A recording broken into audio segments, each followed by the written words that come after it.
Well, the second most exciting team out of this division is one that is getting repetitive. It's the Bills. It's the Bills. It's Josh Allen led Buffalo Bills, who did make some moves. They lost Amari Cooper, who's still currently a free agent. I believe Von Miller is as well. Correct me if I'm wrong, because he's injured. Uh, do not know that. No idea, They but he's also not effective at his age. he wasn't. They also lost Mac Hollins, who was a very good receiver for them this past season. Von Miller Um, is on the commies. there you go. Thank you for that correction there.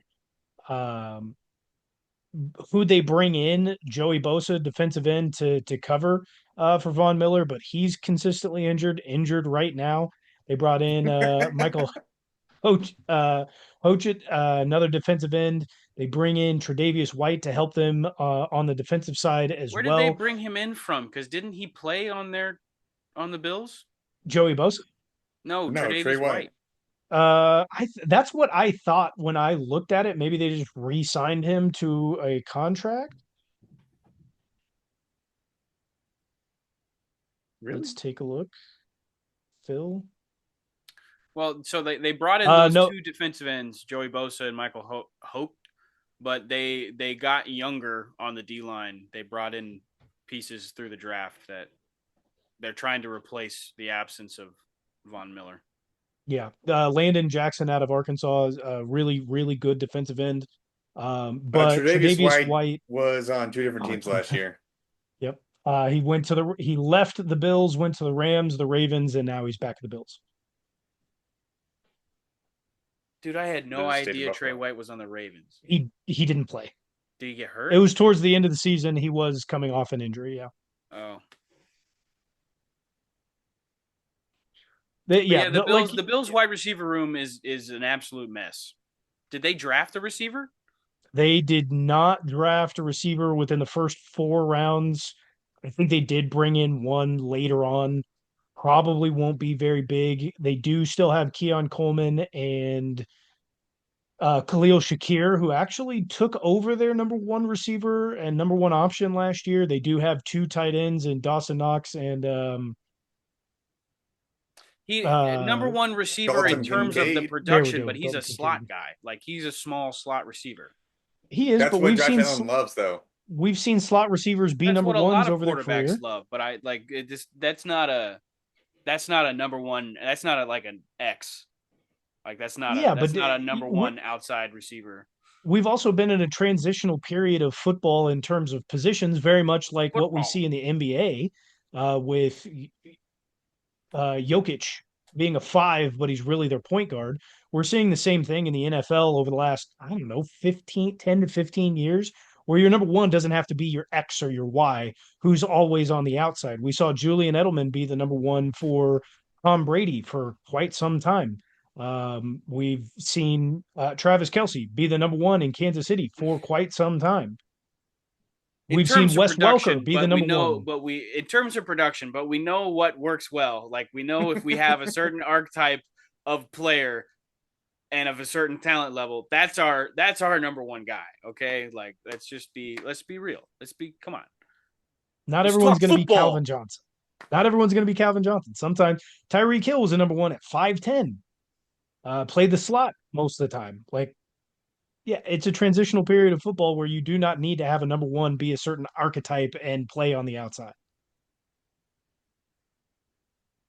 I still Tyreek have no Hill faith is in Keon Coleman. Tyreek Hill is slightly an exception to this conversation because of his like I don't know Olympic level talent and speed. Like there wasn't there was clearly nobody on the field who was as fast as Tyreek Hill when he was at his peak. So that's like a slightly different case here. I still have no faith in Keon Coleman. I don't think he's going to do much for the Bills. I think he may have some big catches here and there, but he's going to fail them whenever it really matters. But I also don't know if Josh Allen's going to be able to still run as much as he has in the past years. Coming off the MVP season, Do you think he's Will really he be able to need do to? that? Will he need to? They still have like is there offensive? I think the more important question is the offensive coordinator actually going to get things together and run with James Cook when it matters the most? I mean, that's what failed them in the end last year is they abandoned the run game with James Cook, who was ultimately one of the Yeah. top five, top six running backs in the league last season. Well, and he was also cooking. His yards per carry was ridiculous You. in the game against us, dude, in the AFC Championship game. Yeah, exactly. That's what I mean. And after the first half, they completely went away from him, and it blew their whole script. So I don't think they need Josh Allen to run as much because they can have a run game, and they do have a very good offensive line that can complement both the passing and the running game. Um, uh, what I think James Cook is going to get plenty of work, but Josh Allen is going to do his fair share of running because his receivers are not going to get as much separation as they have been. Like, good, he has that connection and chemistry with Khalil Shakir, but outside of him in that wide receiver room, you look at previous years Chiefs wide receiver rooms, guys that couldn't get separation for nothing. I don't see anybody on that depth chart's like, wow, like that guy is perpetually open. I think That losing guy's Mac that Hollins guy's is a big piece of the that. do what? I think losing Mac Hollins is a big piece of that.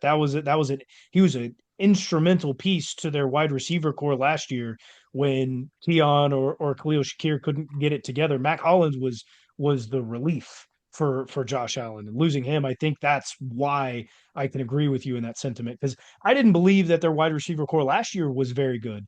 And it clearly didn't get any better. And Mac Hollins is kind of the glue that held that all together. Him and Essentially, his he did, no yeah, shoes. everywhere. Him in no shoes. Defensively, I think they take a massive step backwards. Honestly, on like I don't. They didn't really get a whole lot better. They bring in a rookie defensive end. They bring in, like we said, Joey Bosa, who's always injured and is never available on key third downs or fourth downs when he's needed.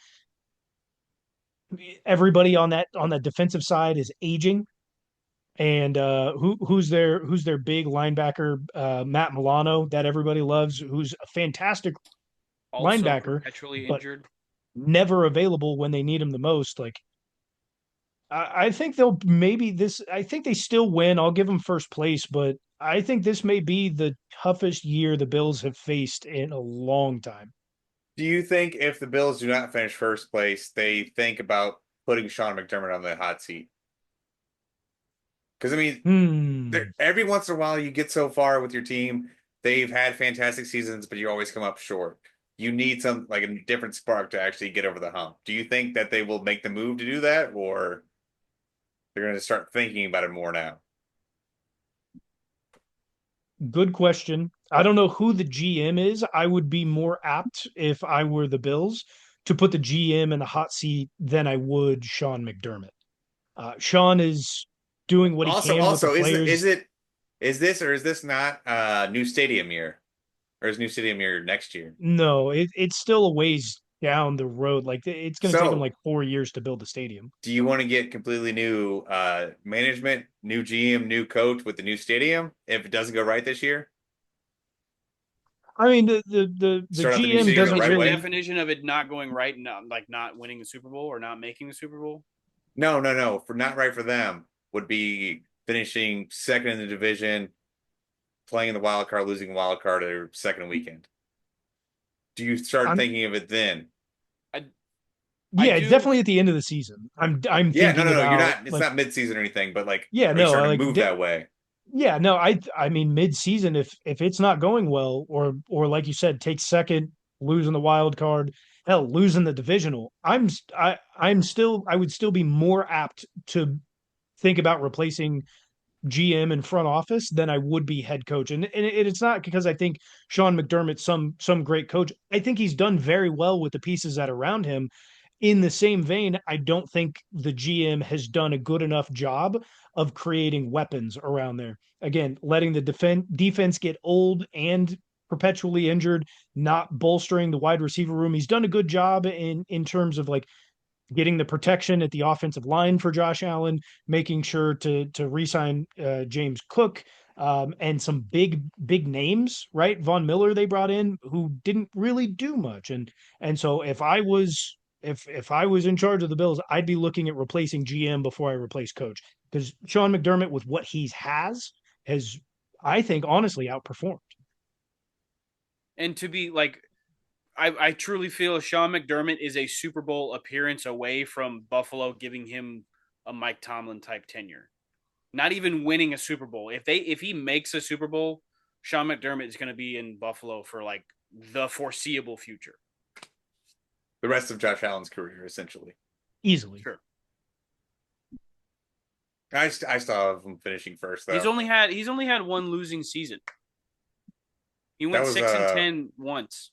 Josh Allen's rookie year, wasn't it? Yes. With was Sean McDermott still a head coach then? I know Dabble He started with them in 2017. So yeah. Free. Right? Yep. Yeah, free. Still Bills are going to finish first in this division. It's going to be tighter than it has been years past, but if the GM doesn't pick it up, this is where at like 26-27 season, I think that's where the Bills could be in trouble if they do not go out and make big moves in the upcoming offseason. But without that, this year should still be a lock for first. Does Josh Allen still perform on an MVP level this year? Or will he regress to his mean? Fun fact, Sean McDermott came up through Andy Reid's system in Philadelphia. Yes. Thank you. You're welcome. That was a fun fact. It was real fun. And we still beat him every year. Not as fun as my top 5. Oh. Where do you have the Bills finishing, Tabo? First. I was waiting for that, man. You took the forever. AFC East. Way too long.